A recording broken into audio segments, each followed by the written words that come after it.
दोस्तों, आइलैंड का नाम सुनते ही मालदीव जैसे खूबसूरत आइलैंड का ख्याल आता है, लेकिन हमारे देश भारत में भी मालदीव से ज़्यादा खूबसूरत आइलैंड है।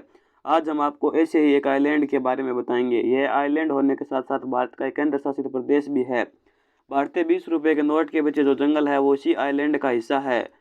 दुनिया के सबसे बड़े कछुए भी इसी आइलैंड में पाए जाते हैं। हम आज बात करेंगे अंडमान और निकोबार द्वीप समूह के बारे में। बंगाल की खाड़ी के दक्षिण में और हिंद महासागर में स्थित अंडमान और निकोबार की राजधानी पोर्ट ब्लेयर है। यहाँ की कुल जनसंख्या लगभग 4.30 लाख है। दोस्तों, यह द्वीप समूह 572 छोटे बड़े द्वीपों से मिलकर बना है। यह आइलैंड अपने सफ़ेद रेत और जंगलों के कारण प्रसिद्ध है।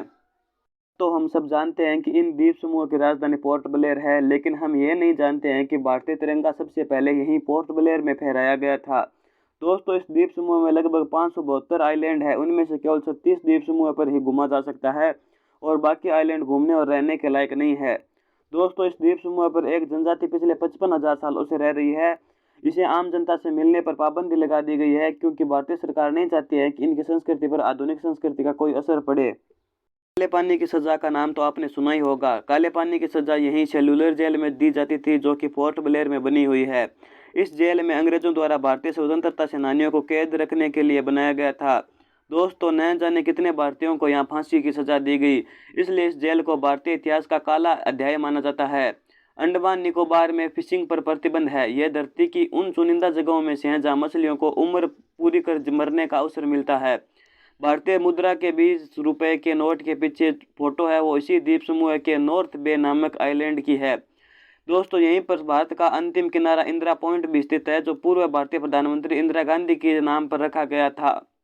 दोस्तों, इंदिरा पॉइंट का इतिहास भगवान श्री राम से जुड़ा हुआ है, क्योंकि पहली बार क्रोध में आकर श्री राम ने बाण उठाकर यहीं से समुद्र से रास्ता मांगा था। तब से यहाँ का आधा समुद्र शांत और आधा समुद्र उथल पुथल रहता है।